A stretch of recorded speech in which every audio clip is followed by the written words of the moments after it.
최근 서울의 한 오피스텔에서 20살 남성 2명이 동갑내기 남성을 감금하고 학대해 결국 숨지게 한 사건이 있었죠. 피해자가 자신들을 경찰에 고소한 것에 앙심을 품고 범행을 저지른 것으로 드러났습니다. 김재현 기자가 보도합니다. 세 사람은 지난 1일 이 집으로 이사를 왔습니다. 이때부터 피해자는 제대로 걷지 못해 부축을 받아야 했습니다. 하지만 피의자들은 피해자를 화장실에 가둬두고 굶긴 채 폭행을 이어갔습니다.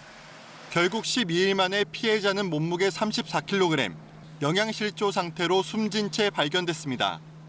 수익이 피고 보니까 생보다 많이 말랐네 하고 이깔나고 진짜 조용했어요. 내가 좀 마음이 좀 아플 정도로 그랬으니까.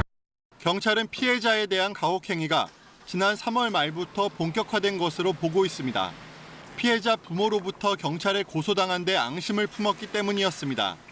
지난해 11월 피해자 부모는 아들이 피의자들로부터 폭행당한 사실을 알고 경찰에 고소했습니다. 그러자 피의자들은 지난 3월 피해자를 집으로 데려와 가혹행위를 시작했습니다. 이미 접수돼 있던 피의자들에 대한 고소 사건은 수사가 제대로 진행되지 않았습니다. 서울 영등포경찰서는 지난 4월 17일 피해자에게 전화로 출석을 요구했습니다. 하지만 피해자는 지금 서울에 없다면서 거부했습니다. 경찰은 피의자들이 그렇게 말하도록 강요했기 때문인 것으로 보고 있습니다. 지난달 3일에는 피해자가 담당 형사에게 고소를 취하하겠다는 문자도 보냈습니다. 역시 강요 때문이었습니다. 결국 고소 사건은 혐의 없음으로 결론났습니다. 경찰은 사건을 적절히 처리했는지 수사 감찰을 통해 확인하겠다고 밝혔습니다.